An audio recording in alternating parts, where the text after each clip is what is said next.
had one of our guests on, Jason Fry, talking about the Celtics are going to win their 19th championship. So what have you got to say about that? Who this Jason Fry character is, he was talking about doing hard shit. Well, his prediction is bullshit. Okay. All right.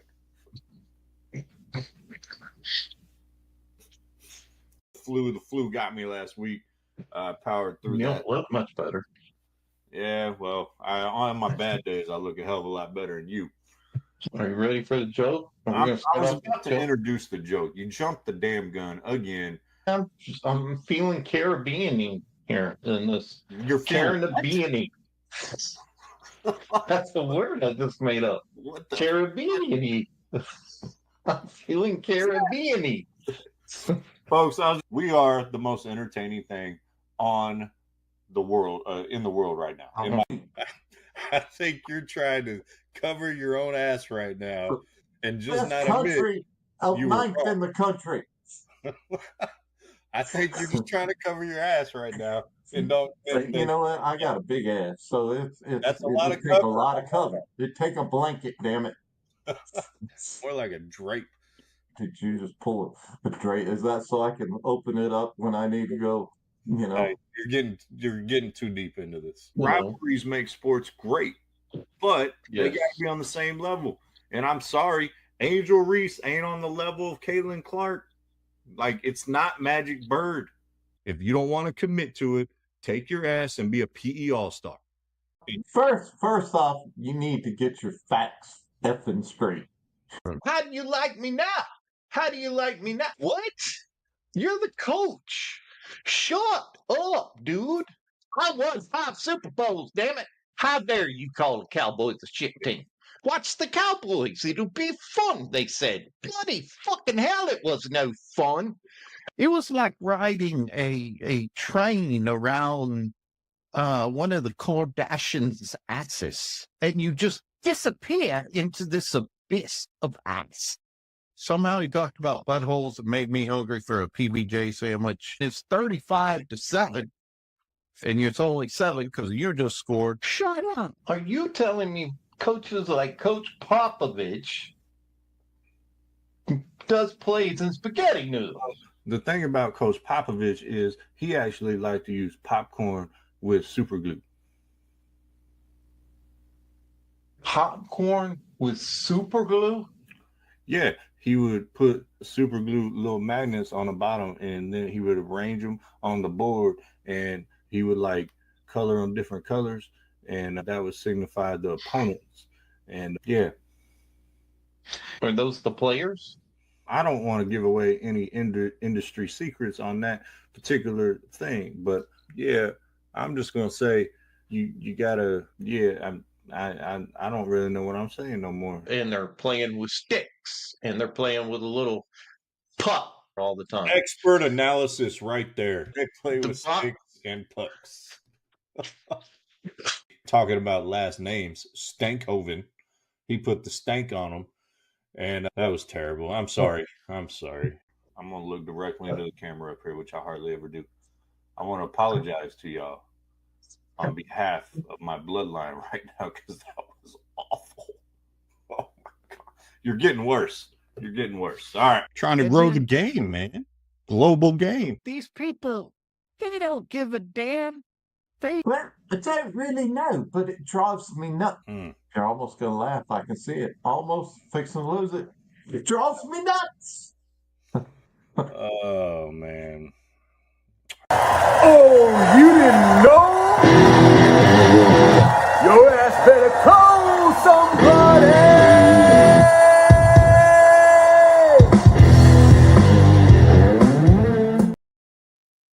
Yes, we are back, and yes, your ass better call somebody.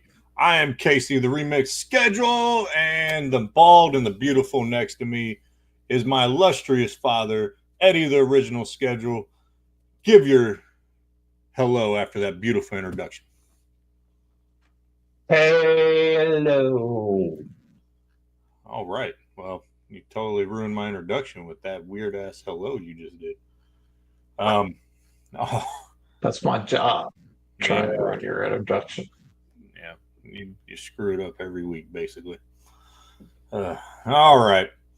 Well, folks, before we get to the lame joke of the day, let's give you the rundown of what we got going on. We got obviously tons of basketball going on right now with the tournament. Is the madness back after it was only midness last week? I think we had a little bit of madness, even though the brackets are basically chalk. But What are you talking about? The one I said's going to win it all is still there. I know you did. But if you actually watch basketball games, you know what I was talking about, referencing Texas Tech and the craziness they had their last two games. But before we get to that, so obviously a lot of men's, women's basketball, TCU and Texas going right now. So we'll give you some updates on that as we're on air. Two of the four punched their tickets for the Final Four on the women's side. We'll get into that. And then we have some weird situation that happened at University of North Texas. The Mean Green. We'll get into that. We got opening day / opening week. We got manager B. Boach in the house for the first time today. Excited for you to interview manager Bruce Bochy. We got the NBA season coming to an end. Who are the real contenders in our eyes? And the Mavericks. Is there a glimmer of hope after the disaster of the last 2 months? Question mark. We also got NHL wrapping up. We got the NHL wrapping up. Who are the true contenders in our eyes for the NHL? How are the stars looking? And then we got a little bit of NFL, little free agent talk, because someone in the Cowboys organization is talking again. So again. Yes, again. So stick around for all that. And but before we get to the men's tournament and what's transpired this last week, go ahead, hit the listeners with the joke. So, a dung beetle walks into a bar and says, "Is this stool taken?" Don't laugh. I'm not laughing at that. I mean, it makes sense. It's a good one. Definitely get it. But all right. Well, I'm sorry, that was a shitty joke, but it was very, very poorly done. All right. Well, folks, let's get into the tournament. We have, when we left, the Sweet 16 was set. Now we have the Final Four that are set in the men's bracket. Both of our picks are still alive to win it all, so we're doing well there. I got to check the standings to see where I sit in the men's bracket and the women's bracket. I know last time I checked, I was second in the men's bracket in our network pool, and I was first in the women's, or I was tied for the first. So I got to see if that's still holding out. That TCU Texas women's game is a big one for me tonight. But let's start with some of these games. Auburn took care of Michigan. Wasn't really too close. Well, hang on, before we get to that, I think Douglas Cooper in the chat was saying my joke was really good. I think that's what he means right there. Douglas. Look, number one, thank you for watching, Douglas. Because I don't think I've ever seen your name on here before. So thank you for tuning in. Secondly, don't encourage this man on the other side of the screen. Okay? He's had the challenge to make me laugh, and he's only come close once. All right, so I know y'all aren't laughing out there, unless you're my wife, because she laughs at all these corny ass jokes. But all right, I think he has a sense of humor. I have a great sense of humor. Thank you very much. And apparently Douglas didn't like that because our viewership went down when I started saying all that. So, Douglas, come back. See, they don't like you talking bad about me. I don't have to. They can just look at you and never mind. All right. Well, Auburn is taking care of business. it's the only second time in like the last 15 years all 4 1 seeds are getting or got to the Final Four. So I picked 3 out of the 4 to get to the Final Four. The one I didn't have getting there was Florida because I had St. John's ultimately beating Florida in the Elite Eight. That obviously didn't happen when St. John's lost to Arkansas.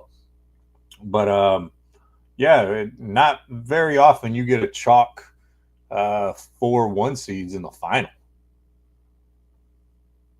No, that's usually we see somebody that's not expected.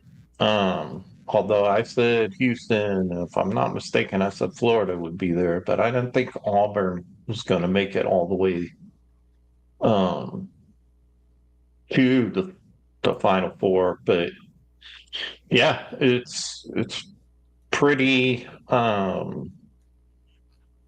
not predictable, I would say, because I would have to go back and look at the history of it. But yeah, I think there's usually one team that gets hot and knocks the number ones out. But this year it's been pretty much, it was a pretty close game with Houston and Purdue, obviously. So Houston, a lot of the close calls that I think see.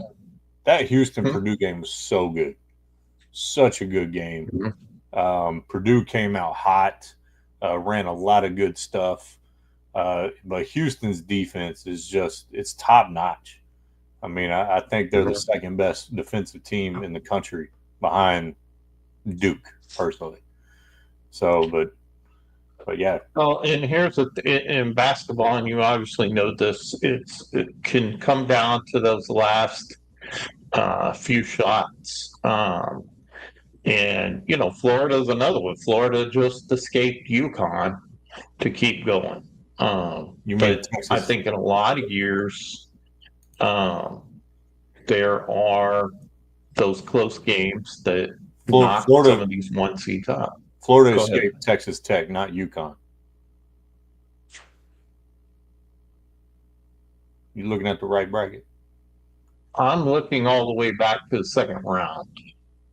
They played UConn in the second round. It was 77 to 75. Oh, gotcha. That's what I'm saying is that when some of these close games, we see a lot of years that at least 1 or 2 of them don't go the number 1 seed's way. And it's just this year they managed to hold on at the end, just like Houston and Purdue, as I was talking about. I thought Tennessee would give Houston a little bit more of a challenge, but that was an ass whooping. It didn't work out that way. Huh? That was an old-fashioned ass whooping, Houston and Tennessee. I thought Tennessee had a little more defense in them, but I didn't think it was going to be that type of game. But I did think Houston was going to win, even though it was the Elite Eight. I did think Houston was going to win not pretty easily, but easily. So, but yeah, it's Houston Duke, I think, is really the championship game in my eyes. Like, I know that's the next round. That's this upcoming weekend. As we live in the Houston area, I'm cheering for Houston, but I think Duke is just too good. They have the best player in the country. Their average size, I don't know if you realize this, but if you watch the game, they did say it on the broadcast. Their average starting size is 6'7". That's pretty tough. And that's crazy that when you start looking down. Now, I mean, their center is like 7'2". Cooper Flagg is 6'9". And then their 2 guards, Kneppel and I forgot the other one's name off the top of my head, are both 6'4", and then their starting small forward is like 6'5" or 6'6". So their size and length, and they play good defense, and they do everything well. That's why they're the number 1 seed, and that's why I think they're going to win this ultimately. So I really like. I just thought it was interesting. We ended up with 4 number 1s. Hasn't happened in a long time. That Auburn game last night, against Michigan State was really entertaining.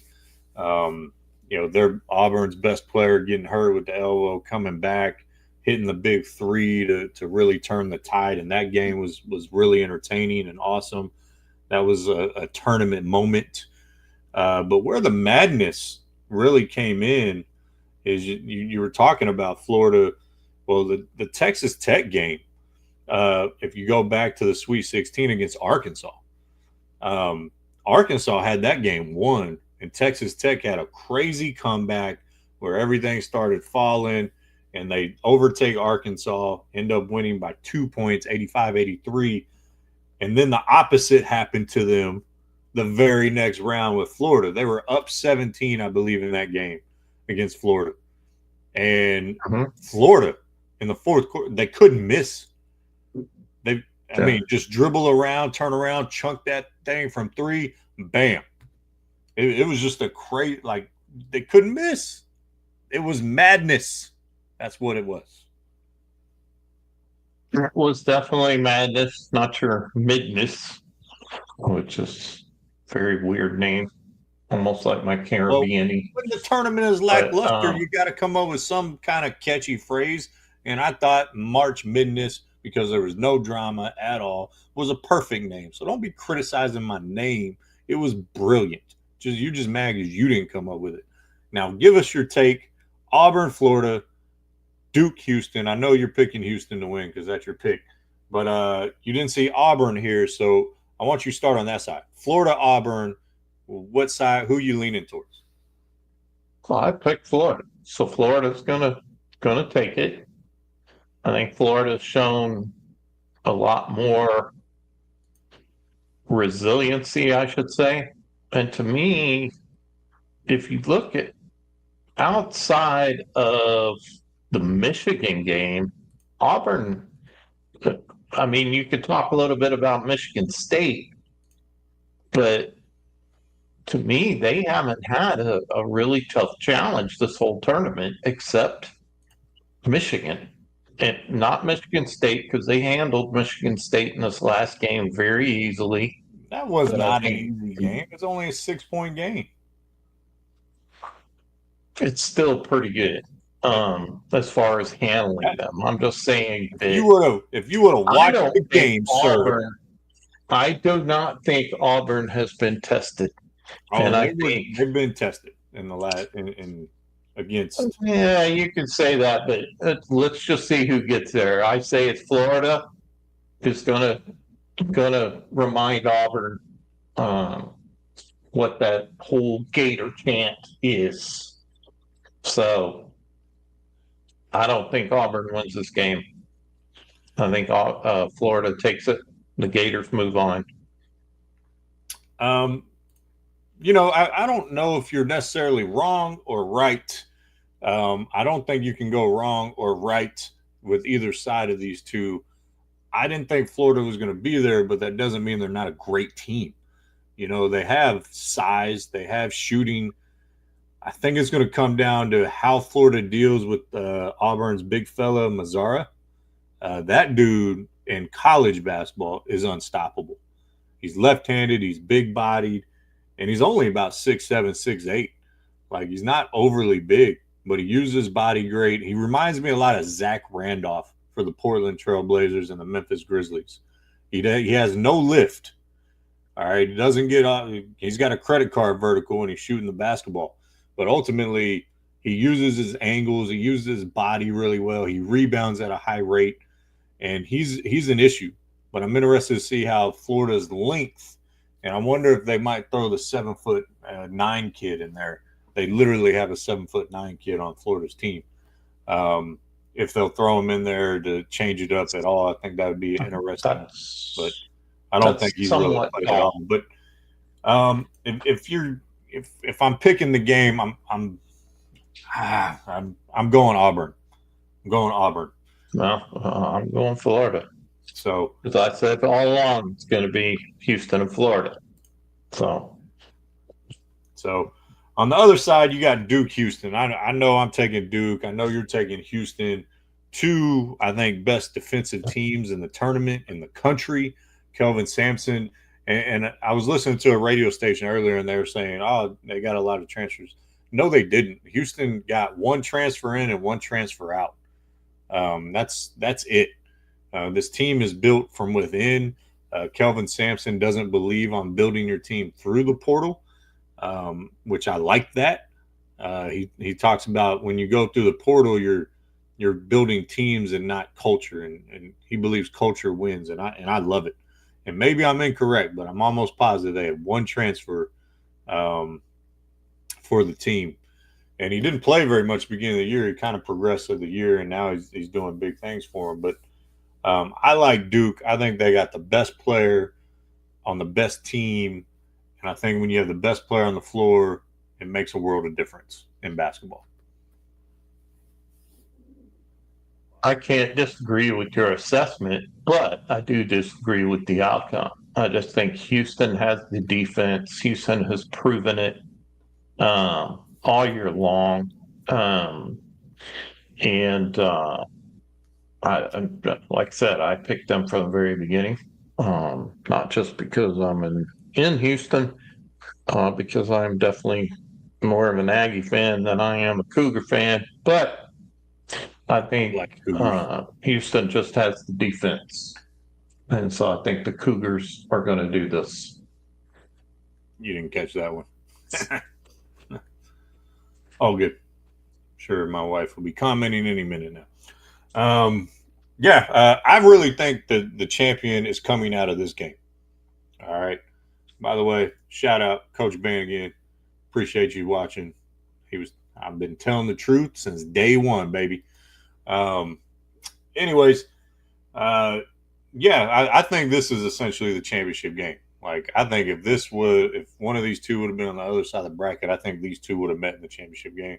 I think the winner comes out of this game. I do think it's Duke. And ultimately that's where I'll leave it, because, we've picked our battle lines as father and son. So, and I think part of that reason is if you look at what Alabama did in the Sweet 16, put up over 100 points, was going crazy, and then Duke comes in and shuts them down and beats them by 20. Man. But you can make the same argument, like you said, Houston trumped Tennessee as well in the last round. So I think both teams are hot. Both teams are playing great. And I think this is going to be the game of the tournament. I really do. Well, all right. All right, let's talk about women's. There you go. What's our live update on the women's game right now? It is, well, it's on commercial, but on my screen here it says it's 29-29. It is a very close game. Is it right halftime? now. I don't know. I think there is 4:55. This is what's on my bracket showing 4:55 left in the third, but I'm still on commercial. Hasn't come back yet, so I can't tell you live. Halftime's already passed. So, yeah, I got 4:55, 29-29. Oh, man. I really wish I was watching that game, but I got duties to the fans. By the way, did you say you're leaving on Thursday next week? I'm leaving this Thursday, yes. Oh, this Thursday. This Thursday. So you'll be Yes, back. it is 29-29, 4:55 in the game. So we probably should have discussed that off air. I'm just trying to figure out if I'm carrying the show next week on our 1-year anniversary by myself. You might be. I'm going to be in Salt Lake City, You said you're going for a week. We're moving back to Thursday next week. I don't get back till Thursday, so we'll see. That's an offline discussion. I may be celebrating. Don't want to lose the fans again. Production. Oh man! All right, TCU Texas. I obviously have TCU going to the final and beating Texas. My prediction is holding pretty solid. Obviously, being a tie game, a back and forth game there. And it's pretty much the bracket, like most women's brackets are every year, is a chalk bracket. You got the 1 and 2 seed in USC and UConn. You had the 1 and 3 seed with UCLA, LSU, and you had the 1 and 2 seed South Carolina etching Duke by 4. I think South Carolina is the most vulnerable out of these 4 teams that potentially being in the finals. I think without Juju Smith, let's talk about USC, UConn first. I don't think USC can get it done against UConn without Juju. I didn't think they were going to get it done with Juju. And thoughts and prayers to her, tearing her ACL, very unfortunate injury. And, to happen in the tournament, unfortunately, that probably puts her out most of next season too. You never want to see a player get injured, whether you love them, you like them, or you hate them. You never wish or you never wish for injury. So speedy recovery, Juju. And, maybe in your rehab, you'll learn to pass to your teammates a little bit. Anyways, so I think UConn gets by them. UCLA looks dominant as well. They got the big girl in the middle. She is 6'7" and she's dominant. But I do think South Carolina is the most vulnerable out of these teams. I think whoever wins this game, TCU or Texas, will beat South Carolina. I think it's going to be TCU.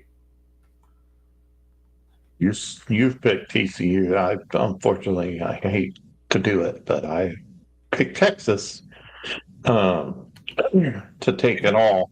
Yeah, you picked Texas, so you picked Texas to win it all. Yeah. So, which is just this game is very close, going back and forth. But yeah, I think Texas wins this game. I think they'll finish it out here. I just think their squad is able to finish games really well. I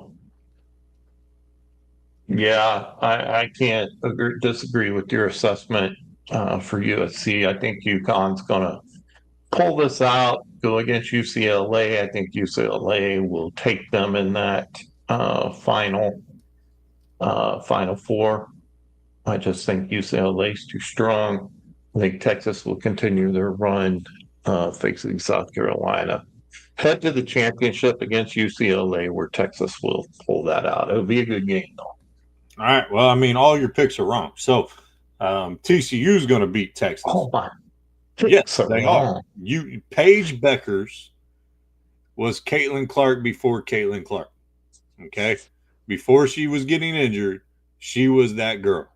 Okay, she came back off her injury. I need you to keep talking because as you're talking, Texas is scoring more points and pulling ahead. So keep talking. Look, take off your Texas Longhorns pom-poms over there.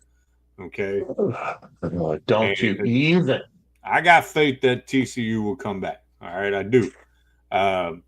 Haley Van Lith is a different breed. She is an amazing player. Huge fan of hers now. Everything she's been through. We talked about that last week. But I think UConn, Paige Beckers came back for this reason to win a national title this year. They are going to beat not only USC, they're going to beat UCLA. They're going to beat the entire city of Los Angeles. All right. Because no one likes LA anyways, other than people in California. South Carolina is going to lose to TCU, and then TCU is going to lose to UConn in the final. That's my prediction. Has been since the beginning of the bracket. And if it holds true, I will win the money in our female bracket challenge. So. Okay. Yeah. Huh. God, you just keep talking because Texas pulled out to a 4-point lead while you were talking. It almost made it a 6-point lead, but they missed the shot. So. It's 4 points, and it's still in the third quarter. Don't act like there's 2 seconds left. Good Lord. Anyways. Good Lord. Don't act like there's 2 seconds left. Read between the lines, sir. Read between. You really, I still hear your kid voice. Hey, Dad. Don't read between the lines, Dad.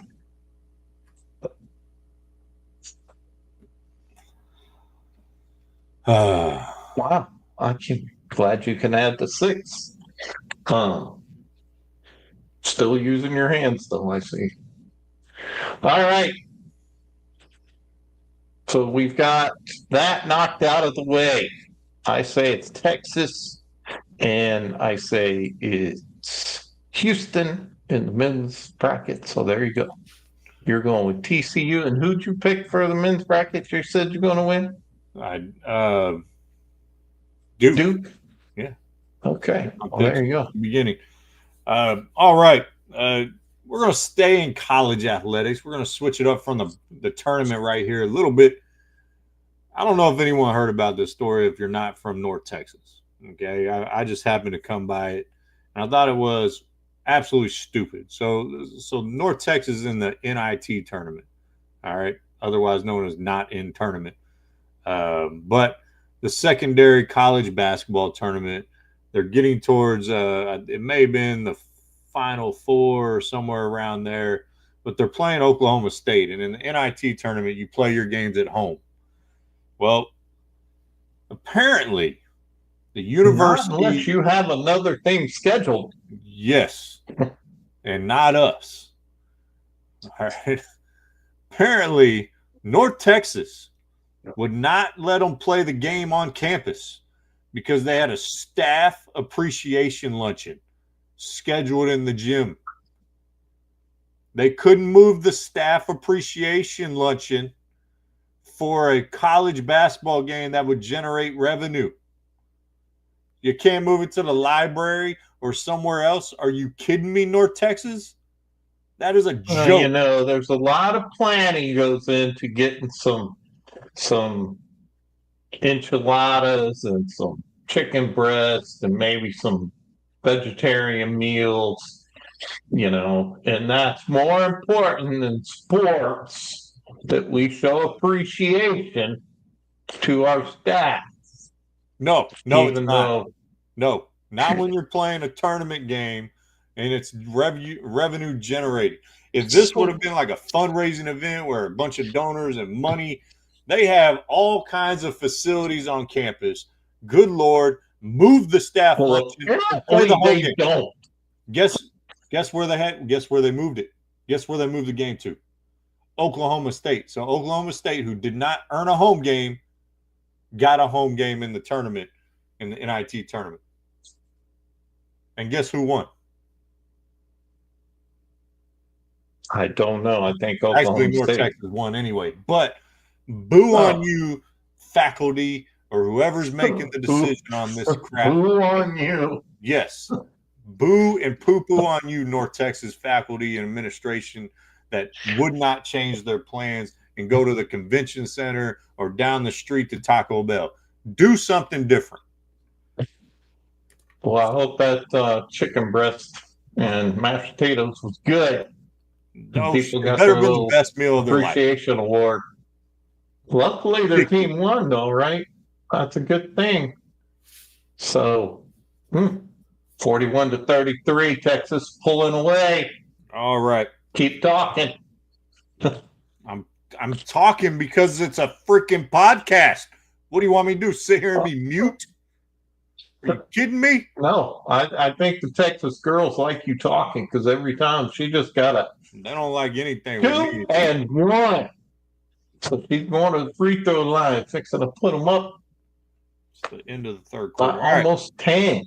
Okay, we're moving on.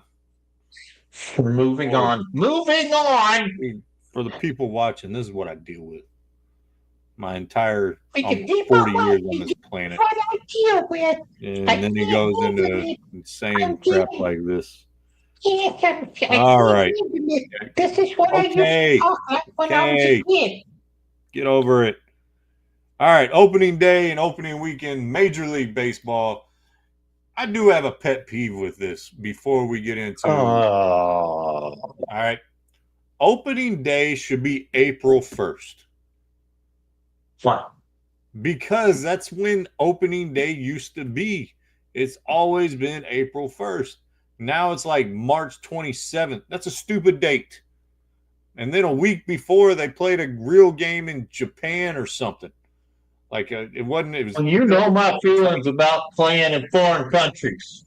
I know you don't like that. Now it makes sense if you're on the West Coast, but April 1st.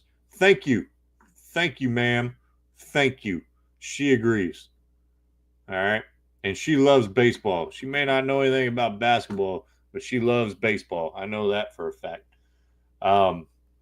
Anyways, love you, babe. Didn't mean to compliment and insult you at the same time. It just kind of came out. Anyway, April 1st, it just makes sense. You get spring training, and, ultimately, that's when it's been. We'll keep it on April 1st. Now, I know they're trying to give more breaks in for the players, and that's probably why they extended it a week. But it's also freezing balls cold in these northern open stadiums. Not supposed to be playing baseball in freezing cold where it's getting snowed out and stuff. Stupid. And stuff. And stuff, yes. Sleet, snow, rain, cold weather. Cold weather sucks. All right. Dogs and cats sleeping together, mass hysteria. Something like that. All right. Yeah, opening week. Have you seen this stuff with the Yankees? Oh, yeah. A little bit. Their bats look a little odd. A lot of people are saying they're illegal, but every bat has to be approved by Major League Baseball, so technically they're not illegal.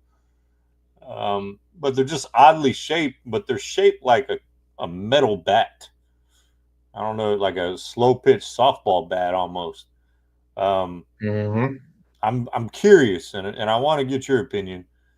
Do you think this is going to be a trend across the league, or is baseball going to ban the shape of that bat and make them go back to a traditional shaped bat? Well, it depends. If it causes more hits and more runs, then you're in a conundrum, aren't you? Is that people like the runs, they like the action. And I personally, if they've approved this, we'll have to see what they do with it. But it just depends on the problem is the Yankees are a good team. They're expected to do well.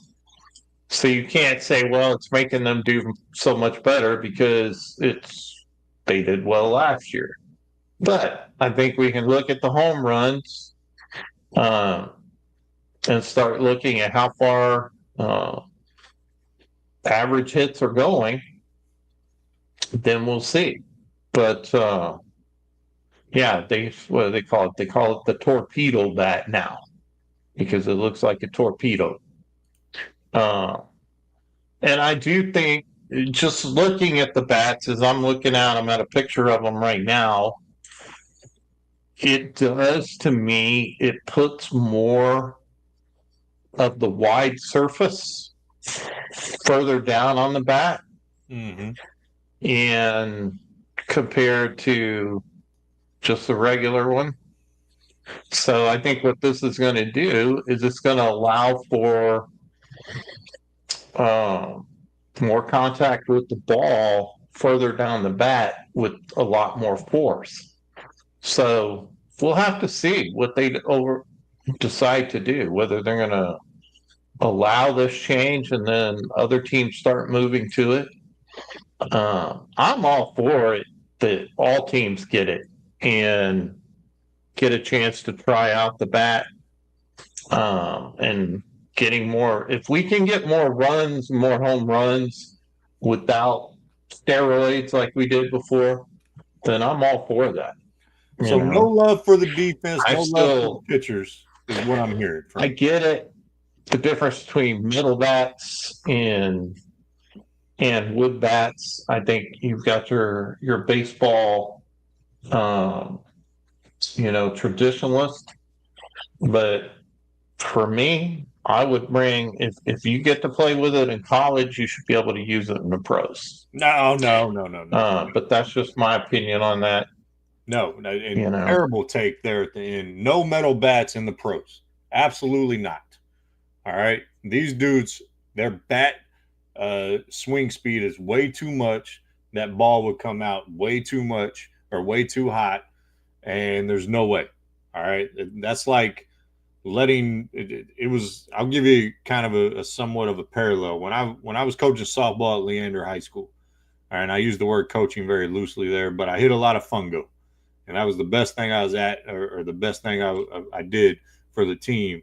And when Coach Driver wanted her girls to be tested on a whole nother level, she let me hit to them because I'm a grown man who can hit harder than obviously a female softball player. That is the equivalent of putting a metal bat in a Major League Baseball batter's hands.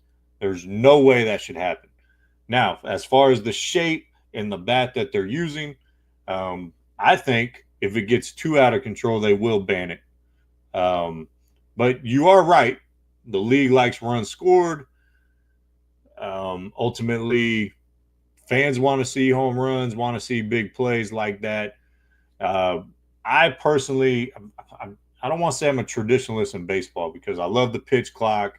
I love the things they've done to speed up the game and make the game a little more entertaining, like the extra inning and the extra runner, things like that. But I do have some love for great pitching. And I think if you let this kind of super bad in the game, so to speak, on a mass scale, and you're not really giving the pitchers any love, I don't like that. I don't necessarily like that situation for the game. I think go back to normal bat shape and everything will be all right. But there's an individual in the game. We might be able to get his take also on the Rangers start of the year. So for the first time ever, we have manager B. Bochy of the Texas Rangers. Ebochi. So he'll be joining us to talk about. I'm sure he'll have a little bit of an opinion on this.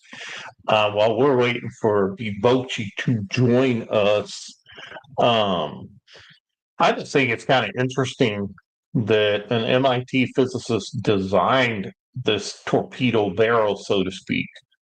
And it, quite frankly, they said it's increased uh,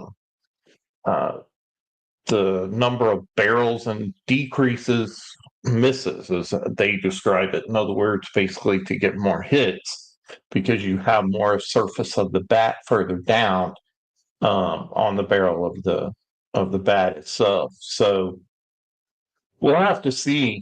I lean on the side that baseball is always going to choose what creates more excitement. That's why they allowed the steroid era to go on for such a long time when they knew there was a problem. But okay. So speaking of this thing working right the here? bat controversy, we have Mr. B. Bochy with Can the you hear Texas me? Rangers. And he's got the glasses and everything. So how are you there? Do I call you coach or do I call you manager? I think I call you coach. You can just call me Boach. Boach? Yeah, Boach. Okay. Well, But Bert, really quickly, I'm curious. I followed you back with the Padres back in the day with Cam and Eddie and all those folks and Tony Gwynn. So how old are you now? well, age is just a simple state of mind. I stay young in my mind and get out into nature and really just, I know we just had opening day, but ultimately, I really think the Can you most put your exciting glasses day of back the on? year. You look a lot like Casey.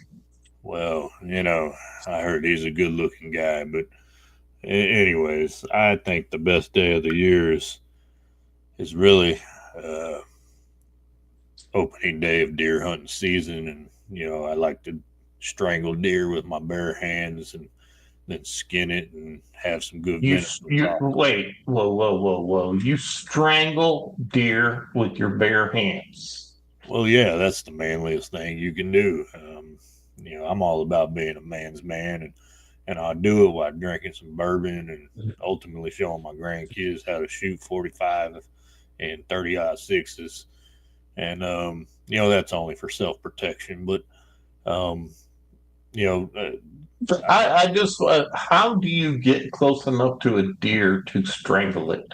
well, And isn't that actually kind of cruel to the deer besides just shooting them so they die? Deer hunt season. It's not cruel at all.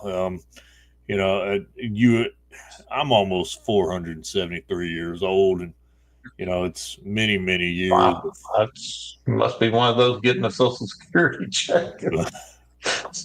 Yeah, I don't want to get into my finances, but you asked a question about stalking up on a deer, and many, many years of practice. I mean, I went 37 of those years of not getting one deer.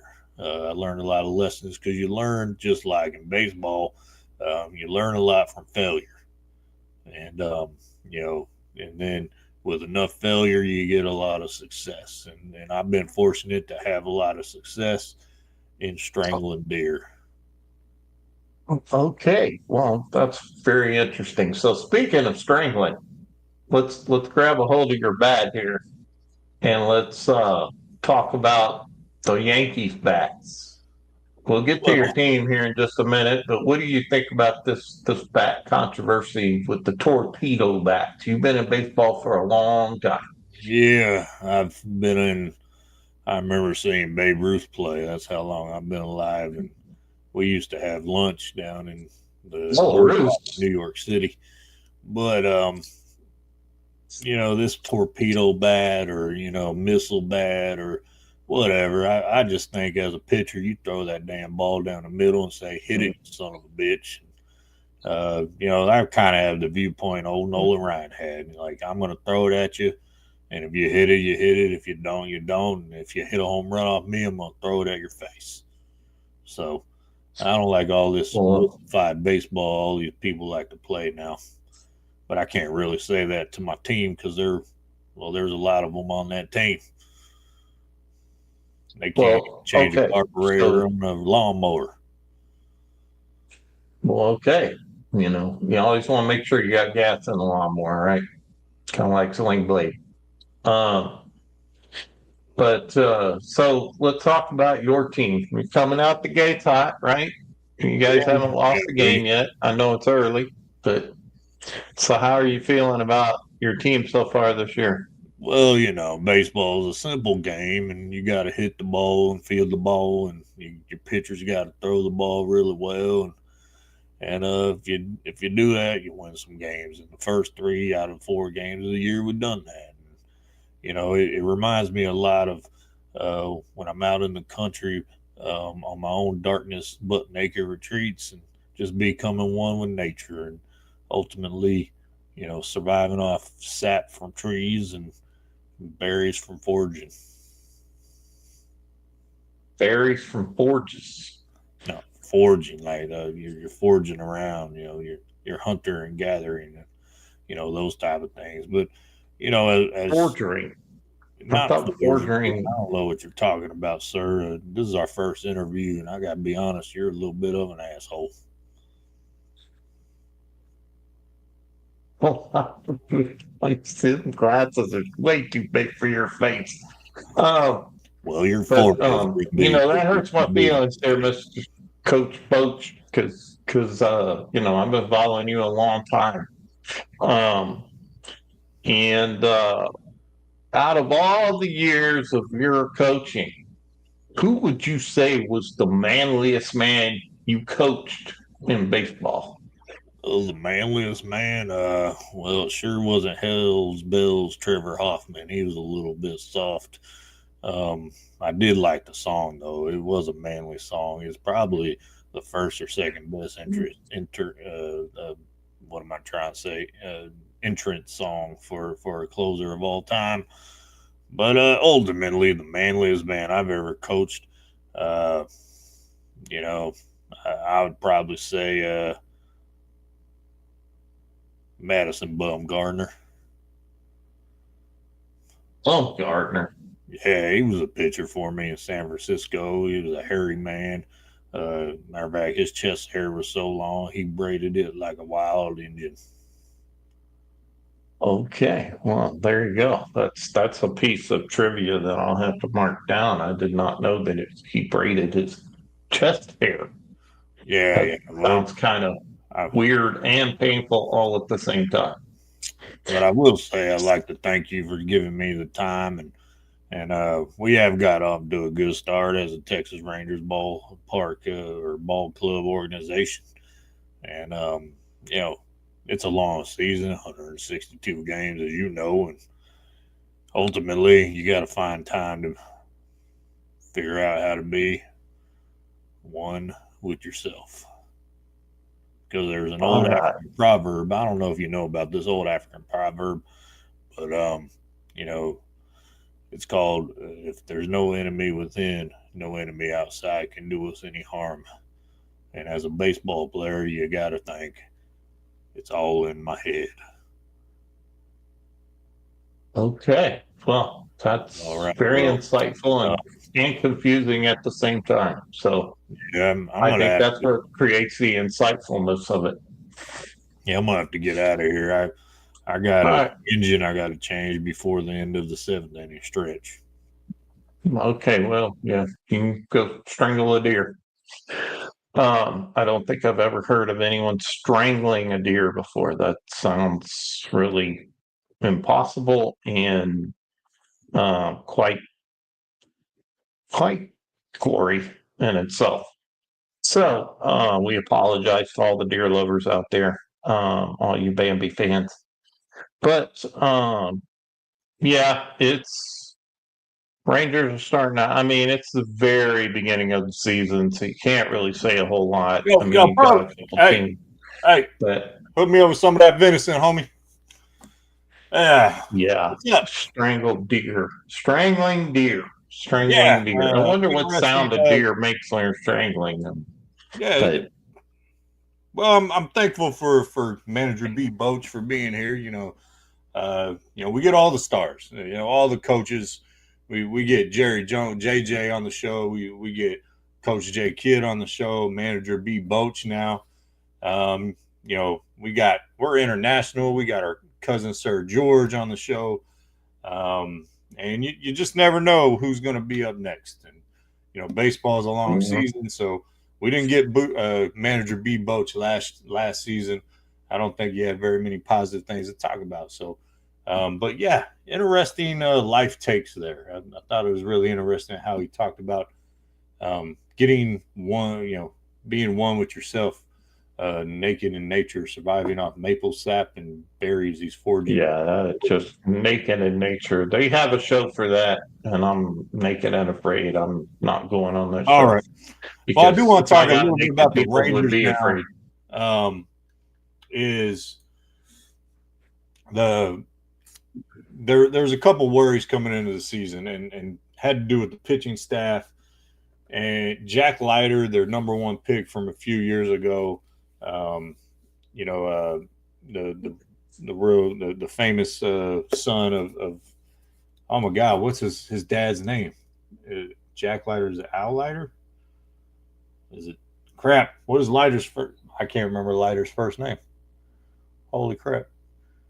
Um, anyways, but Jack Leiter, we've been waiting for him to come through and really and he had a great performance in his start. He was hitting 97 with his fastball, which I know a few years ago was 93, 94. And then the big question mark is Jake DeGrom. Jake DeGrom went 5 innings yesterday, had no issues, 6 strikeouts. So great performance there. And so if you can have those two, and as well as Evaldi and Rucker come through for you, you're going to be sitting pretty with Corey Bradford on the pitching staff. So Hopefully they stay healthy because last year the Rangers were ravaged by injury. So, um, but yeah, before we switch gears there, because we got some NBA, some NHL, some little bit of NFL to talk about. Let's hear from our sponsor, EasyLeadership.com. Check it out. Ever wonder what truly drives you or your team to greatness? Unlock the keys to better communication and higher productivity with the Berkman Personality Assessment. Discover your interest, needs, and stress behaviors. Powered by science, tailored by Easy Leadership. Our experts transform complex insights into simple, actionable strategies for your personal and professional growth. Empower your team, elevate your leadership, and deepen your understanding with Easy Leadership by your side. Ready to thrive?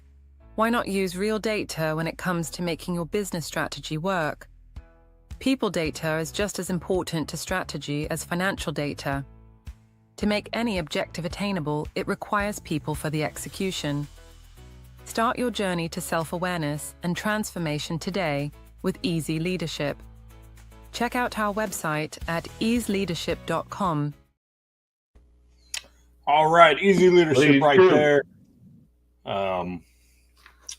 There's a bunch of different things for folks with personnel and relationships and education and a lot of that stuff. So, all right, NBA. Yes. The NBA is coming towards an end. Wrapping up these last few couple weeks, and who are the true contenders in the West? Who are the true contenders in the East? What are you thinking over there? Who can win it all? Well, I said I'm getting on this Cavaliers bandwagon, and I'm not jumping off. I think they are continuing to show that they are the team to beat in the East. I think if we're talking about the West, it's the Thunder. I don't think anybody's going to challenge them either. So that's my finals is the Cavaliers and the Thunder. But obviously Boston's going to have something to say about that. But I just think Cleveland has proven all year long they've been consistent, barring some crazy injury or whatever. I just think they have got the team to do it all, which to me would be really cool to see that Cleveland wins a championship without a certain guy named James on that team. LeFly.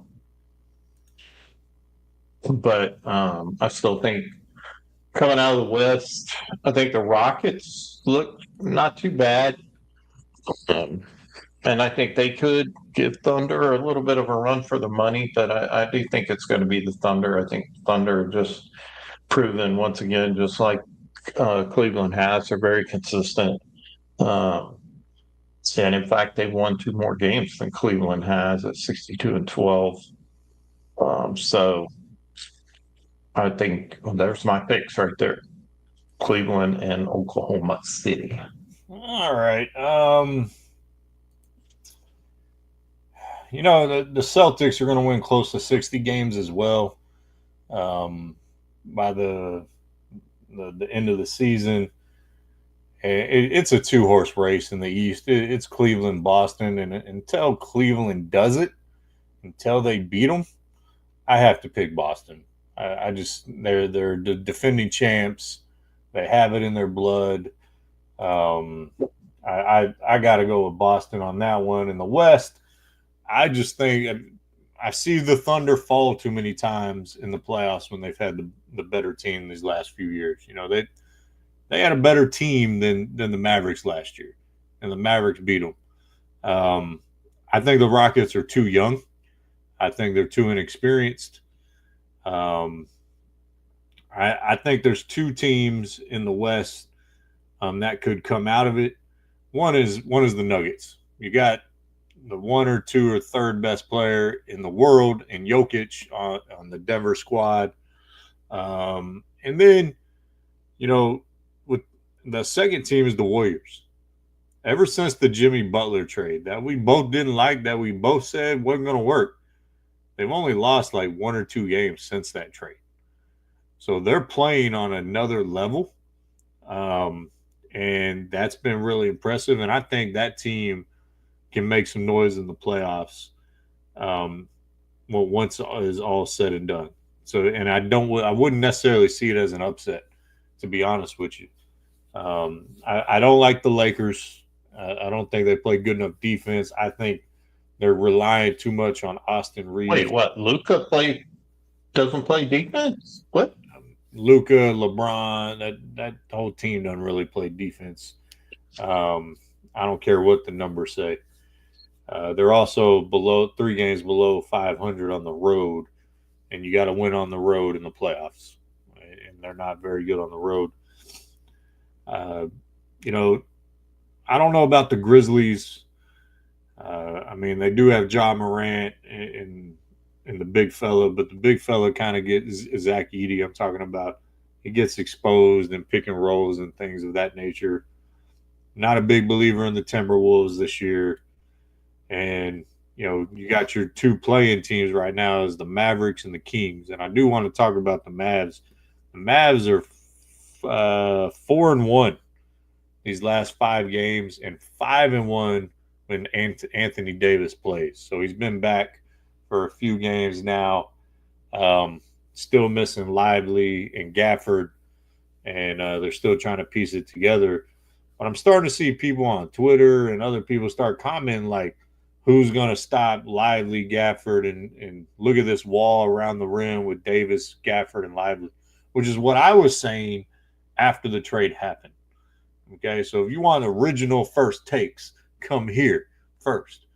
But I think the vision was there.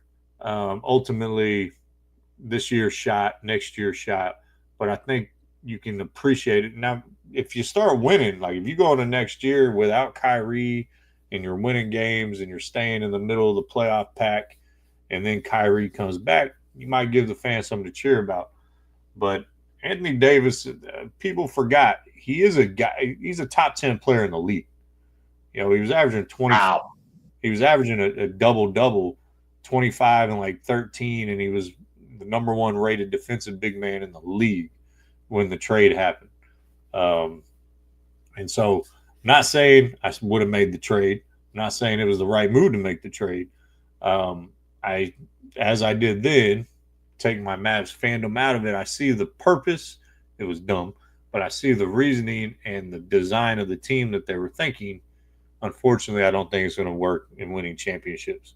But they have been a lot better obviously with Anthony Davis playing. So cheering for the Mavs. Hope they do well to end these last 5, 6, 7 games they got left. So it'll be interesting to see how they end up finishing the season. My only other take was, did you see the Josh Giddey shot from half court to beat the Lakers? That was sweet. That was sweet because it was against the Lakers. But for everyone watching, for everyone who ever watches this, and I'm going to make a short of this as well, don't ever put LeBron in the GOAT conversation again. Ever. First, he rotates wrong on defense, leaves his man wide open in the corner. Then, after he hits the 3, inbounds the ball and throws the weakest ass pass I've ever seen an NBA player throw. I don't know what he's doing. All right, that was as dumb as the J.R. Smith mistake he yelled at J.R. for. And then he don't take the last. Austin Reeves did a good job getting to the rim and giving him the lead. But yes, Josh Giddey, bam, half court 3. I was so happy he hit it. I don't like the dude because I think he messes with not age appropriate girls. So, it just the calmness and the coolness of his shot, that he just literally like he was shooting a regular 3-pointer, and I mean just nails it for the win. And it was sweet because it was obviously against the Lakers, which both of us are kind of Laker haters. So yeah, it was just a really cool video to watch. There's Obviously wasn't watching a Lakers Bulls so game. so that Uh, sequence. There's two other sequences in NBA history that have gone like that it made me think of. The Tracy McGrady, where he had like 12, 15 points in like the last 50 seconds for the Rockets, something of that nature. And the Reggie Miller, like 6 points in 7 seconds or 7 points, whatever it was. Those three instances. So you get one of these about once every decade and a half. And so, excuse me. So pretty excited, and that was an awesome game to watch. And it looks like your prediction is going to come true. TCU's looks like they're going to fall to Texas, so the ride is over for me and the Horned Frogs. And I think that's officially game right there. They're dribbling the clock out as we speak. So it'll be South 12 Carolina, seconds. Texas, and UCLA. We'll see the result of the USC UConn game a little later tonight. So hopefully my winner pick can still save me a little bit. Oh, there you go. So in the women's bracket, I am up 20 points. And in the men's bracket, I'm also in first by 10. Bam! I'm beasting. I may win all the money. Oh, and there's my buddy Michael J. Smith from Easy Leadership. Says UConn will beat USC. I agree, Michael J. Smith. My man, you know what you're talking about. Hopefully you're predicting UConn to beat UCLA, or I'm going to have to say you don't know what you're talking about. But I'm just kidding, Michael J. We love you. All right. Let's do the same thing with the NHL. All right. Who do we got contending for the Cup? We got the Eastern Western Conference, NHL, NBA is kind of similar time periods, and the season's coming to an end. We got teams separating themselves. So let's get your assessment. I know you're a little more of a hockey guy than I am. I love hockey. I love watching it. What you got over there?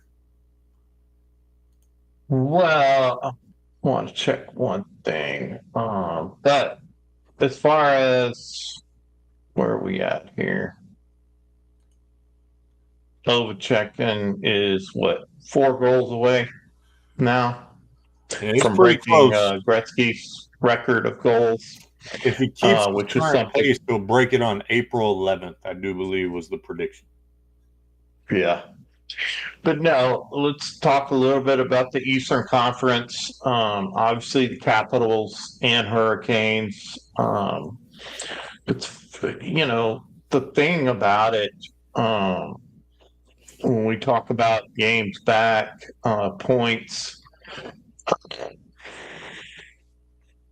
I still think coming out of the East, I really don't think people are going to be able to mess with, or teams are going to be able to beat the Capitals. I think the Capitals are just playing really well compared to the rest of the teams. Obviously, Maple Leafs are going to have something to say about that. But I do think it's going to come down to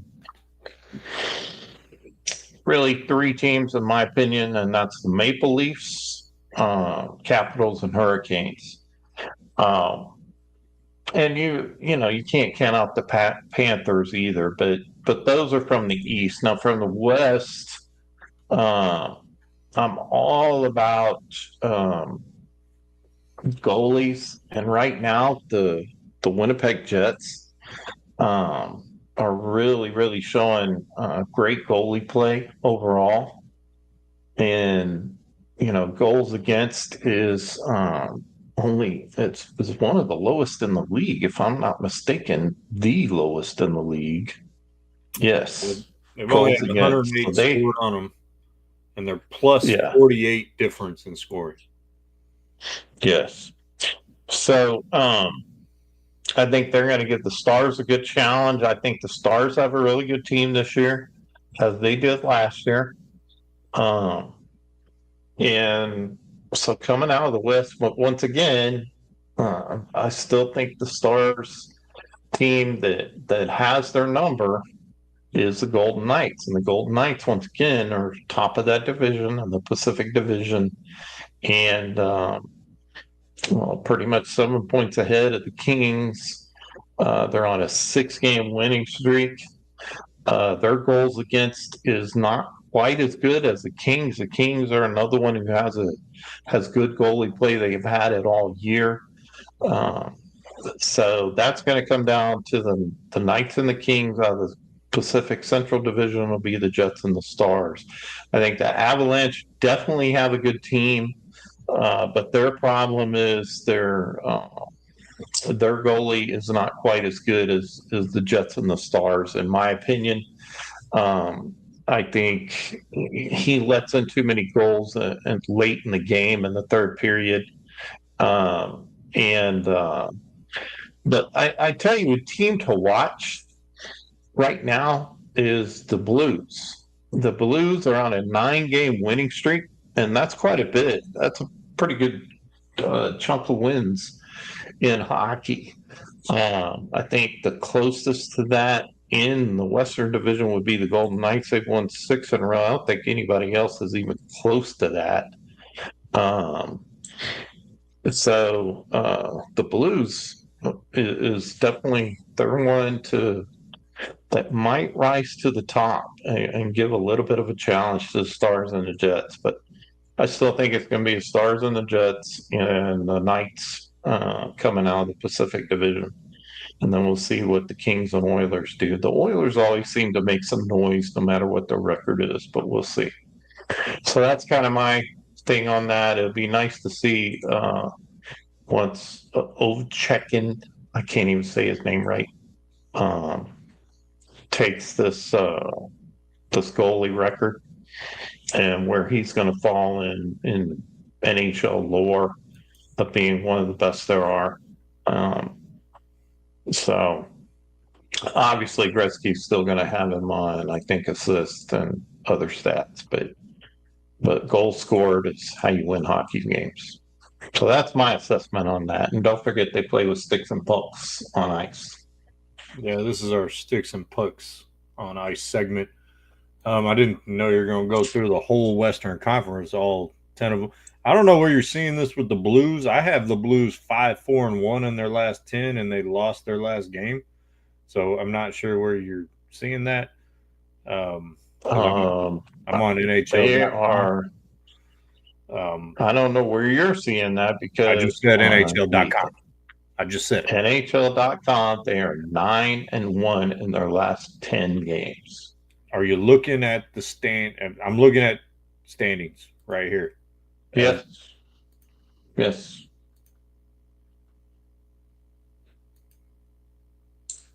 And let me just look at the games they played. They played Predators, beat them. They played Canadians, beat them. Played the Predators, beat them. Beat the Blackhawks, beat the Canucks, beat the Predators. Okay, I figured out what was wrong. What was that? Operator error?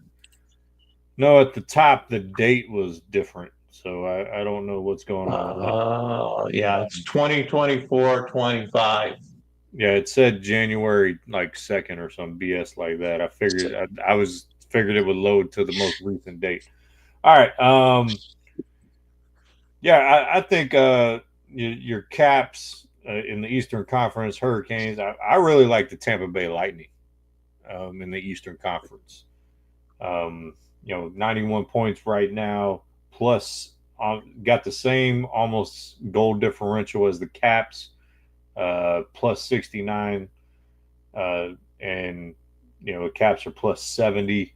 I think Tampa Bay is really, really dangerous in that 4 seed right now. I think they're probably going to be locked into that with Carolina and Toronto right now being 3 points ahead of them. And Tampa Bay might be 4th or 5th, but I think Tampa Bay is pretty dangerous in the East. I actually think they're the dark horse pick. If you're not going to go with the first or second seed. In the Western Conference, I have the Stars. I'm going to be a homer on this. And I know the Stars haven't been playing great hockey, but they're still finding ways to win. They're still 7-1-2 in their last 10. They've won 5 in a row. I know Rantanen hasn't been super great since the trade, but takes time to find that chemistry with your new teammates. I love Ottinger. They've made deep runs in the playoffs. And, ultimately, if the standings stay where they're at, which Dallas is either going to be the 2 or 3 seed, they're not going to catch Winnipeg. And I don't think Colorado is going to catch Vegas. So I do believe they would be on the same side of the bracket. Now, does hockey reseed? I know they used to reseed like the highest to lowest seeds after each round. I'm not sure if that's still the case or not. But if they do reseed, Dallas and Vegas would eventually play in the Western Conference semis. So, it always seems to come down to, what we come down to last year. So, and Dallas beat them. So, Edmonton, Connor McDavid being hurt is obviously an issue. Minnesota has kind of fallen off the last couple months. And so, your St. Louis Blues, you're right. They are hot. But I'd have to look more into their injuries and people come back these last few weeks or something of that nature. So, but I have the Stars. I think the Stars have the best roster. I think they have one of the best goalies. In playoff, Ottinger is legitimate. So I like the Stars. I know it's a homer pick, but I think this is the best Stars team since the '99 Cup team. So I really do. That's saying quite a bit. You're talking about. But when Brad Albert tells you that in person, you believe him. So I agree with the president of the Dallas Stars that this is the best team they've had since the '99 Cup team. Wow. That team had Madonna, Hatcher, Hall. He didn't say they were better. He just said the best team since. So, okay. I love that team too. I can buy that. Names with you: Lettinen, Hull, Madonna, Hatcher, Zuboff, Eddie the Eagle. All kind of. The list keeps going.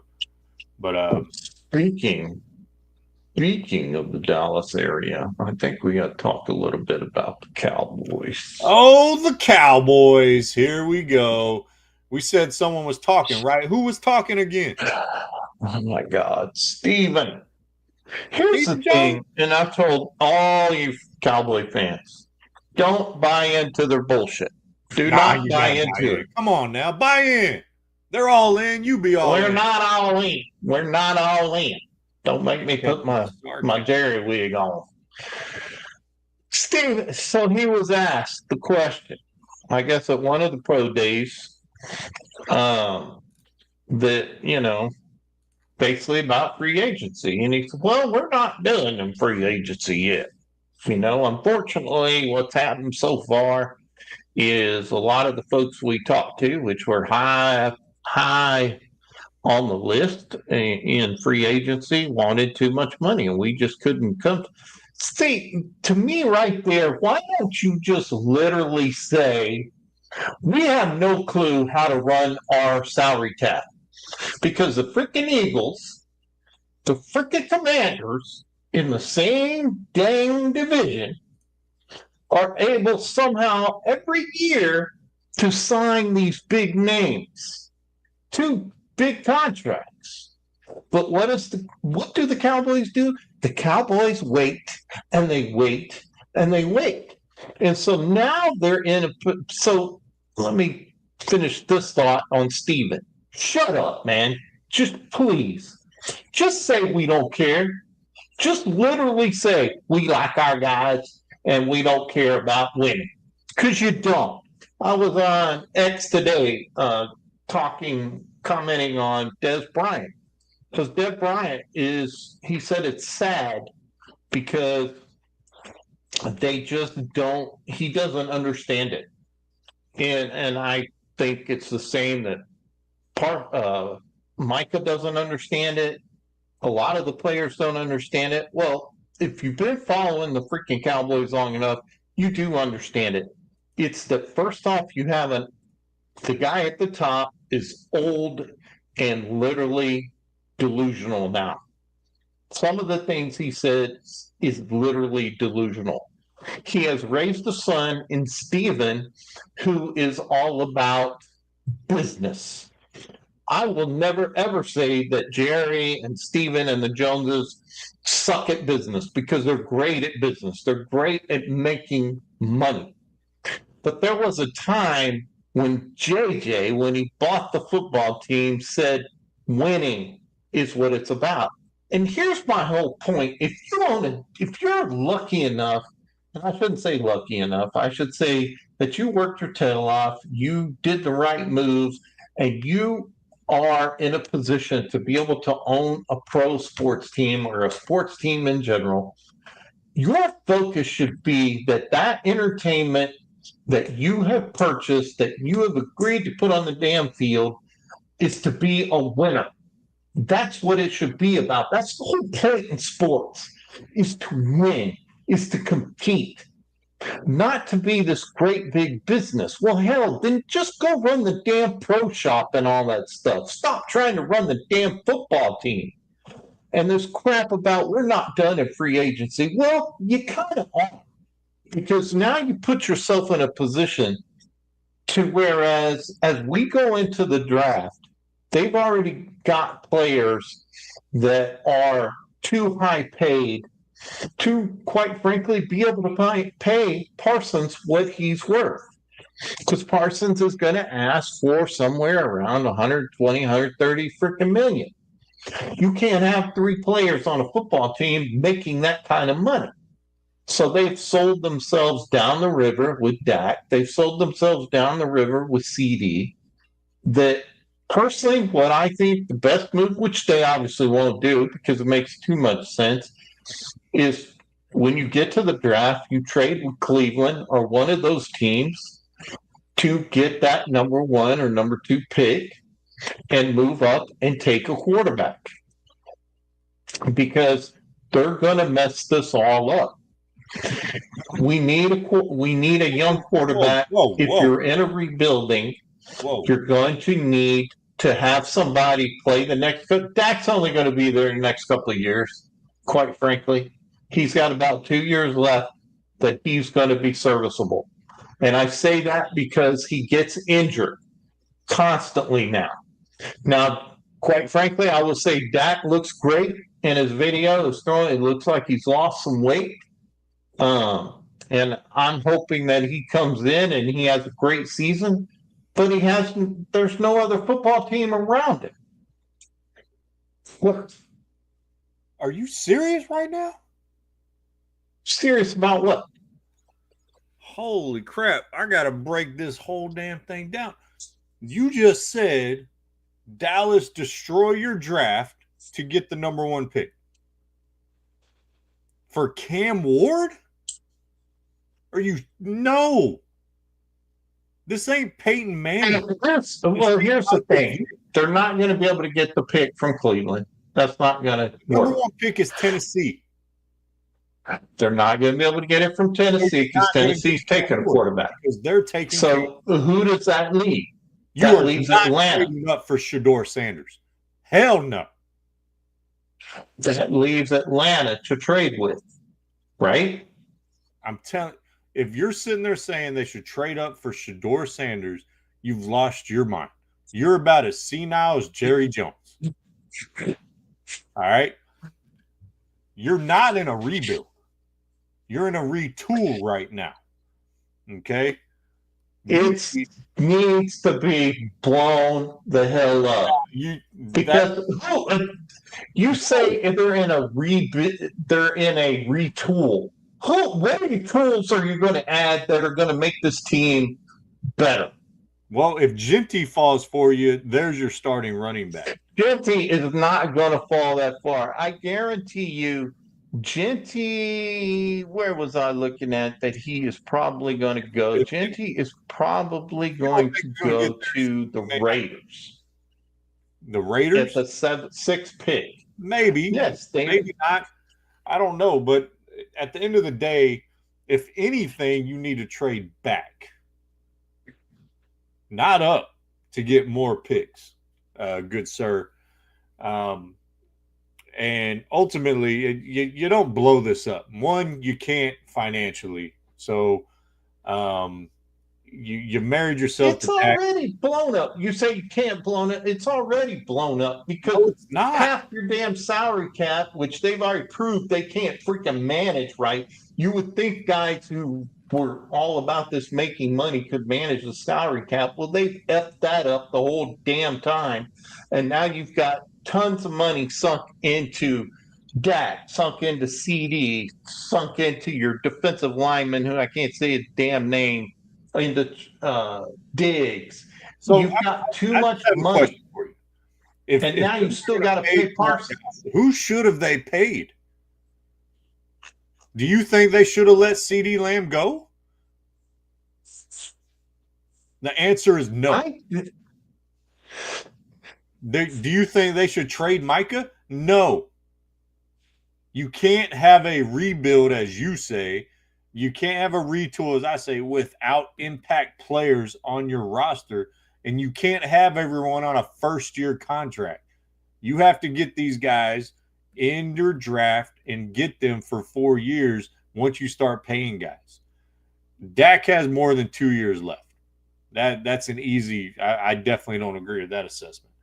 But he hasn't been injured in a couple years. Now, here's what I said, is that you're going to have potentially, because now that the line at the outside edge, because of what happened in Cleveland. Yes, I know you're going to pay him $40 million. I get what you're saying. Okay. So you're going to have 3 players making north of $135 million. And any team in the league who's got a quarterback, wide receiver, and a pass rusher is going to have to pay that. Right? So you can't – Micah is top 2 or 3 in his position. We can agree on that, right? Yes? Yeah. Okay, so you got to pay him. CeeDee Lamb is a top 5 wide receiver in the league. Yes? We can agree on that? Yes. You got to pay him. Quarterbacks are overpriced. I don't think Dak is the best quarterback in the league. Obviously, no one thinks that. So, but you got to overpay a lot of times, and the Cowboys, as you just pointed out, don't do them any favors waiting so long on this stuff. All right, but you don't go crazy and blow shit up like you're suggesting. That is correct. And to trade up when you don't have a generational guaranteed quarterback in this draft, Shedeur Sanders is probably going to slip to you. Honestly, I don't think he's making it. He may not be taken in the first round. There's a lot of stuff going around about him. I was on the Troy Williamson or the Williamson train, the wide receiver from Arizona, who would complement CeeDee Lamb heavily, but I'm also concerned on he's not going hard all the time on his tape, and he doesn't study outside of film with the team. Those are 2 things that do concern me with him. So I'm kind of off the Williamson train from Arizona a little bit. But I think you can get a really good running back in the 2nd or 3rd round. They're going to take a running back on the first 2 days of the draft. It's going to happen, whether it's Genty or not. Okay? I don't think it'll be Hampton, because I think Hampton will be gone by then too from North Carolina. But I want to get back to your original point on Stephen Jones and free agency here. Here's 3 free agents that I think the Cowboys could use today. One is C.J. Mosley, the former linebacker for the Jets and Ravens. I know he had a neck injury last year that shortened his season. He's not retiring. He's 32. He does turn 33. I think he could be he'd be a great leader on your defense. And I think he would be a good, solid pickup, especially until Overshown comes back. Okay. The next one is Asante Samuel Jr., whose season was cut by injuries last year as well. He's a young corner. In 2023, he had 2 interceptions, 13 passes defended in 17 games. I think that would be a solid third corner for the team. Okay, between Diggs and Bland. The second one is you need a guard. And you have a guard who started all 17 games, who's been a 5-time Pro Bowler. Now he's 33 years old. You could get him probably cheaper on a 1 or 2 year deal. Brandon Sheriff, who played in Jacksonville last year. Those are the top 3 that I think they should go after. Not to mention they need safety help and Justin. They won't. You know they won't. You know they won't. I know they won't. I'm just giving my take. You know what they should do or what they should look at. But yeah, they're probably. So here's the thing. You keep saying, well, they should just retool. For what? They're not going to win. First off, you have a coaching staff that's unproven. Second off, you don't have enough on the defense. What you do, and you're not going to get Genty. And so my question is if Cam Ward comes off, you keep saying Sanders is going to fall. Who are the Giants taking? I don't think they're taking Shedeur Sanders. I think he rubbed them the wrong way in their interviews. Then who are they going to take? I think they need a quarterback next year for Arch Manning or the crop next year. This is a weak. Well, there is a lot of talk about that, thinking that is the play. I don't think they're taking Shedeur because I don't think Shedeur is a first-round talent. I don't think he is. But we know quarterbacks get overvalued in the draft. Okay? Cam Ward is the only first-round quarterback in this draft. Any other one taken, you're wasting your pick, and you could have had an impact player to play for your team. Shedeur Sanders doesn't move very well. He does throw an accurate ball, but doesn't have a strong arm.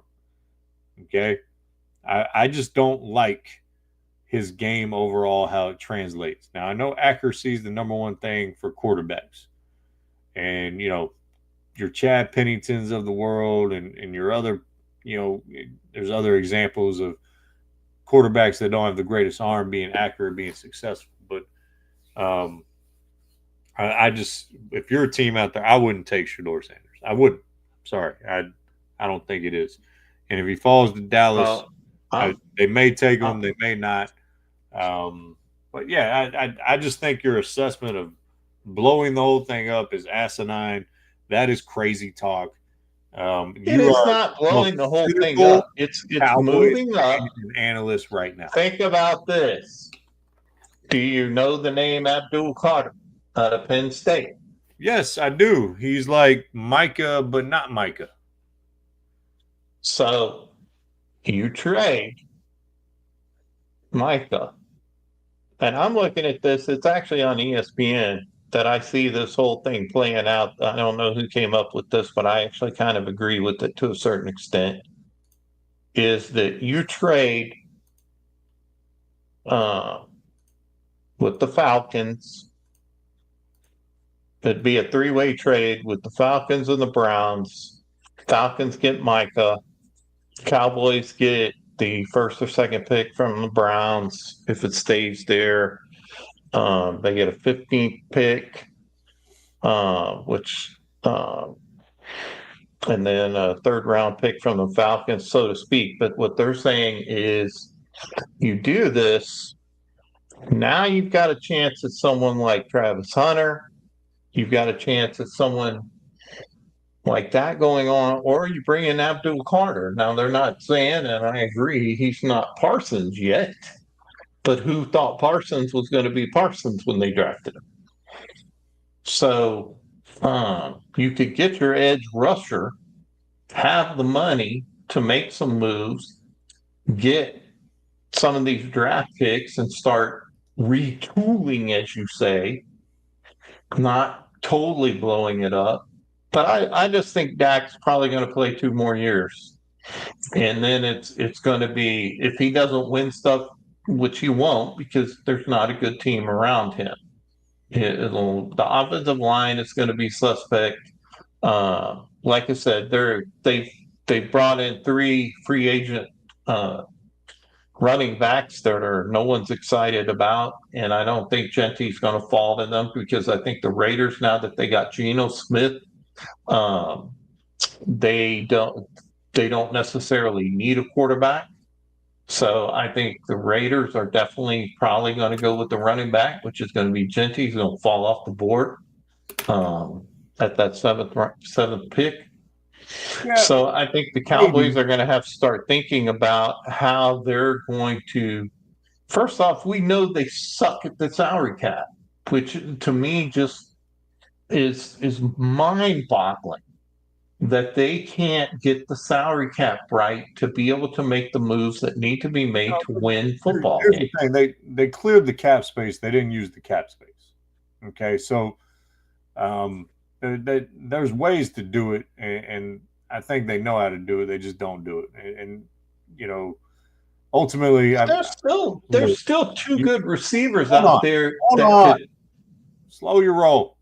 I want to address your Micah trade idea here. I think that's crazy because now you're talking about trading a top 2 or 3 player at his position for, we know draft picks are 50-50 propositions in the first round. Half of them work out, half of them don't. You have a guaranteed sure thing in Micah Parsons, a future Hall of Famer in Micah Parsons, and you want to trade him for a poor man's version of him called Abdul Carter or Travis Hunter. But you load up on draft picks. Don't you think they said the same damn thing about Herschel Walker? I'm glad Jimmy Johnson didn't listen to you when they said Herschel Walker's a future Hall of Famer. He's the best running back in the game. You can't trade him. That's not what I'm saying, but you can't compare the two. It's 2 completely different situations. Herschel Walker was the Cowboys aren't as bad as they were in the 80s. Like you're making it so doom and gloom, and you're so cynical on this. It's hilarious. Like they're not. Here's the thing, you mentioned the offensive line. The offensive line is going to be overall. Yes, you take a step back at right guard because obviously Zach Martin retired, but we knew Zach Martin was on the decline, right? Your left tackle now has a year of experience, and your center now has a year of experience. You would expect them to be better. You got the best left guard in the game, or one of the best left guards, and you have a solid right tackle. So you find your right guard. They're probably going to draft one. Okay. Now you have a young core on your offensive line that can grow together in those 4 positions of eventually you'll have to find a right tackle. And I think they may have to find a right tackle this year. But ultimately, man, if you wanted to take that route and just shit on the DFW market again by trading one of their most beloved players, go ahead and follow Nico Harrison's model over there on the Cowboy land. Go ahead and start trading away your stars and lose the fan base, because you don't trade a generational pass rusher. Hence why Cleveland Browns begged Myles Garrett to stay and paid him what they paid him. You don't let him go. You're not going to see Pittsburgh get rid of TJ Watt. You're not going to see the 49ers get rid of Bosa. Like, it's just dumb. For an unproven guy, nah, you crazy. I don't think you do it. Crazy. No, I think you do. To load up on draft picks because you have a chance to pull off the same deal that Jimmy Johnson did. No, it's not the same deal. It's not the same, but they have a chance to do this because they are in a position, and I love Micah. I think he's a generational player, but he doesn't score freaking points. And you sit here talking about the offensive line. Well, who are they blocking for? They ain't got no damn running back. So why have a good offensive they're line going to take a running back on and the throw first the ball 2 days all of the damn draft? day to one receiver? I just told you they are taking a running back on the first 2 days of the draft. And if you pay attention to the running back class, it is a very deep running back draft class. You can You find. really think they're going to take a running back? Yes, I After they do. brought in 3 free agents On 1 who year, they say are really good. if you pay attention to the deals for the running backs, they're 1 year prove it deals, and there's not a lot of guaranteed money, if at all. So they can get rid of one of those guys very easily. Here's what they should. Right now, they need another decent receiver. And what they should do, there's 2 of them out there right now. And one of them's already played with CD, and that's Amari Cooper. Is still out there. He would do well in this offense because Dak knows it. And then you have Keenan Allen is still out there.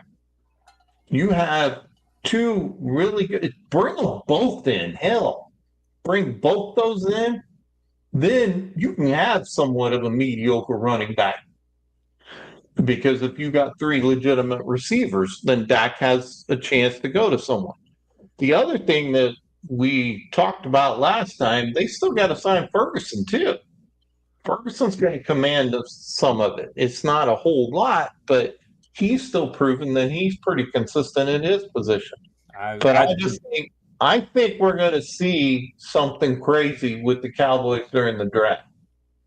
And I'm not. You're bigger on Ferguson than I am. I'm not sold on him. I think, who's going to be better? You can find a tight end. Like you didn't know who Jake Ferguson was 2 years ago because we had Dalton Schultz. And they did draft Schoonmaker like in the first or second round. Eventually, you got to give him a shot. But if you want to re-sign him, fine. If you don't, I'm fine with it. But ultimately, let's go ahead and wrap a bow on this. You're saying blow it up, which is asinine. I'm saying retool and fill your holes in the draft and kind of piece it together. And you're mentioning Allen and Cooper. I don't necessarily think that's a bad idea. But as you've said, on every time I pitch a free agent, they're not going to do it. So, ultimately we can sit here and say, hey, they should get this guy or that guy, or Stephen Jones is saying they're not done. They may not be done, but it's not going to be these guys who can actually make an impact on the team that are sitting out there. Now, they're out there for a reason. They have their flaws, but they're better than what you have. I don't think you blow it up. I don't think you trade Micah because you have to have star players and very impactful players to win. And you have to be able to get to the quarterback. I just don't think you go with a rookie if you're going to go with Abdul Carter. You might be able to talk me into that trade if you're for sure taking Travis Hunter. You might be able to talk me into it. I think he's a generational player, and I think you put him at corner and you have a package as a wide receiver. Because I think he can be an all-pro corner. So, and he would have great hands. I think he could potentially eventually in year 3 or 4 lead the league in interceptions.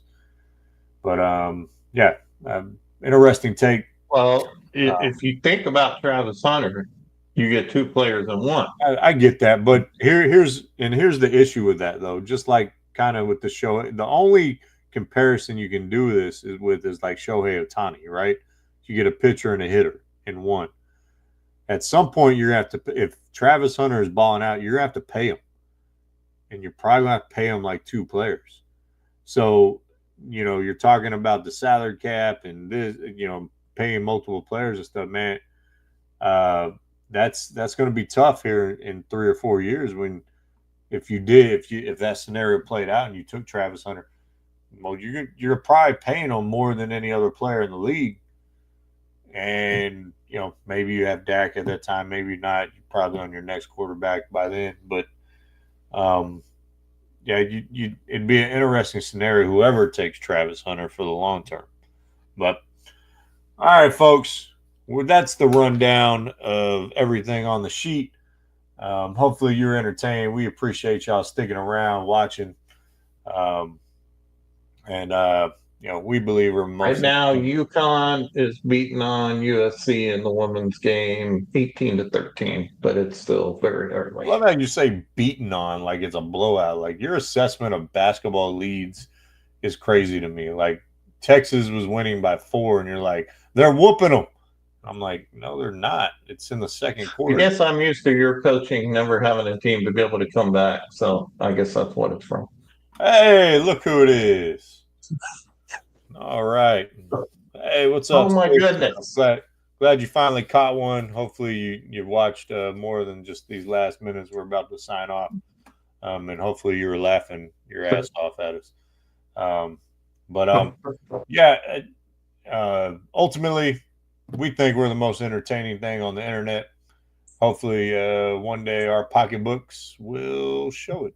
So if you're a sponsor, if you want to sponsor us, check us out. Feel free to message one of us on Facebook, X.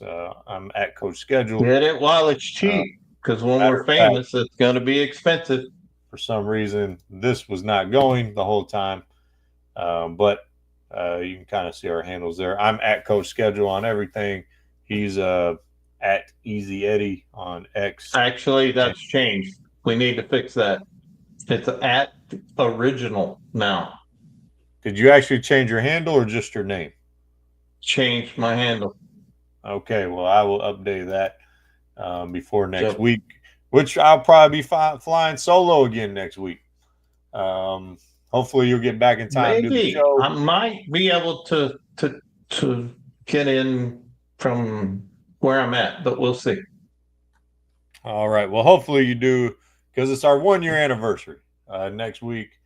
Our first episode was posted on April 7th last year, our inaugural episode. We've grown since then, obviously. We went from recorded to live.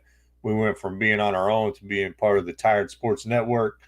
And we're excited about what the future holds. I know we're looking for a 4th show as a network. So if you're a podcaster out there and you're looking to join a group of dudes who are low key and like to have fun and just love talking sports. And tired. We're all tired. Yeah, that's we why are it's all a tired. Sports Network. Whether you're a dad and you're tired or you're an educator and you're tired, we're all here. So, but or if you're a mom and you talk sports, we don't have any females on the network. Diversify. But anyways, anything else? Diversify. Shut up. All right, we're out of here. Peace. Yeah, we love y'all. Don't tell your dad to shut up. That's just total disrespect. Yeah, we're out. No, you be quiet over